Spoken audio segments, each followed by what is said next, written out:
سب سے پیاری آواز اللہ کو پسند ہے۔ نبی کریم صلی اللہ علیہ وآلہ وسلم نے فرمایا کہ گناہگار شخص کی آواز اللہ کو زیادہ پسند ہے جب گناہگار اللہ کو پکارتا ہے۔ نبی کریم صلی اللہ علیہ وسلم نے فرمایا کہ سیدنا حضرت موسیٰ علیہ السلام نے بارگاہ ربوبیت میں پوچھا کہ مولا تجھے نیک بندہ پکارے تو جواب میں کیا کہتا ہے، اور جب گناہگار پکارے تو جواب میں کیا کہتا ہے؟ رب کعبہ کائنات نے فرمایا کہ میرے موسیٰ جب نیک آدمی مجھے پکارے تو میں جواب میں ایک مرتبہ لبیک کہتا ہوں، اور جب گناہگار مجھے پکارے تو میں 2 مرتبہ لبیک کہتا ہوں۔ تو حضرت موسیٰ علیہ السلام نے عرض کی یا باری تعالیٰ جو فرما بردار ہو، نیک عمل ہو اور آپ کا حکم کی تابعداری کرتا ہو تو اسے ایک آواز دی جا رہی ہے، اور جو نافرمان ہے اسے 2 آواز دی جا رہی ہے۔ سیدنا حضرت موسیٰ علیہ السلام نے جب عرض کی تو رب کعبہ کائنات نے فرمایا اے پیارے موسیٰ، نیکوکار جو عبادت کرتا ہے، ریاضت کرتا ہے اور اللہ کی بندگی کرتا ہے، نیکوکار کو اپنی عبادت پہ ناز ہوتا ہے، گناہگار کو میری رحمت پہ ناز ہوتا ہے، میری رحمت پہ ناز ہوتا ہے۔ اس لیے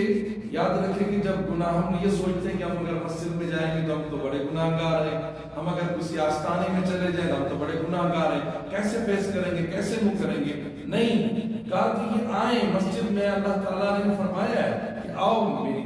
میری طرف آؤ، کامیابی میری طرف ہے۔ تو جب اللہ کی بارگاہ میں جاؤ گے تو اللہ تعالیٰ کو بڑا پسند آتا ہے جب گناہگار بندہ بارگاہ خداوندی میں عرض کرتا ہے، اللہ رب العزت فرشتوں کو گواہ بناتا ہے کہ فرشتوں تم گواہ ہو جاؤ میں نے اس کے گناہ معاف کر دیا، جب وہ سچی اور پکی توبہ کرتا ہے۔ اسی لیے حضرت علی کرم اللہ وجہ الکریم سے پوچھا گیا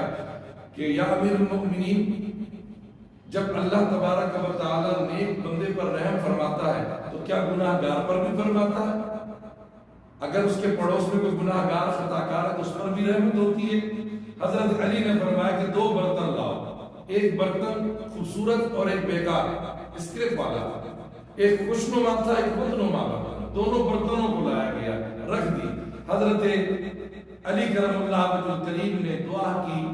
اللہ رب العزت نے رحمت کی بارش نازل فرمائی اور بارش برستی رہی۔ پھر فرمایا این السائل، وہ سائل کہاں ہے؟ اس نے کہا یا حضور میں حاضر ہوں، کہا برتن دے، دونوں برتن کو دیکھا کہ بھرے ہوئے ہیں، کہا کہ اسی طرح جب اللہ کی رحمت برستی ہے تو نیکوکار پہ بھی نہیں برستی ہے، گناہگار پہ بھی برستی ہے۔ تو جب اللہ کی رحمت آتی ہے تو پھر پھولوں پہ بھی برستی ہے، کانٹوں پہ بھی برستی ہے، اور پھر وہی محل پہ بھی برستی ہے اور قبرستان پہ بھی برستی ہے۔ تو یاد رکھیں کہ اللہ کی رحمت سے نا امید نہ ہو، لا تقنطوا من رحمت اللہ، اللہ کی رحمت سے نا امید نہ ہو، اس لیے کہ نا امیدی مایوسی جو ہے وہ گناہ ہے، جتنا بھی گناہگار کیوں نہ ہو، حتیٰ کہ اگر تم نے سمندر کے جھاگ کے برابر بھی گناہ کیے،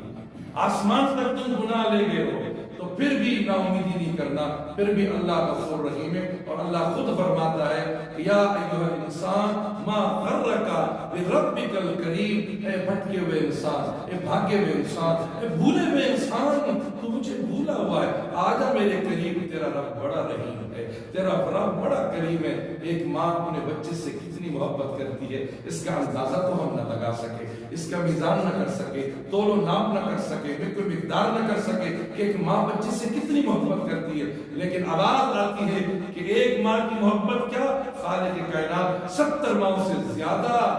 بندے سے پیار کرتا ہے، بندے سے پیار کرتا ہے۔ اللہ تعالیٰ سے دعا ہے کہ پروردگار ہمیں اپنی بندگی میں اور نبی کریم علیہ السلام کی غلامی میں زندگی بسر کرنے کی توفیق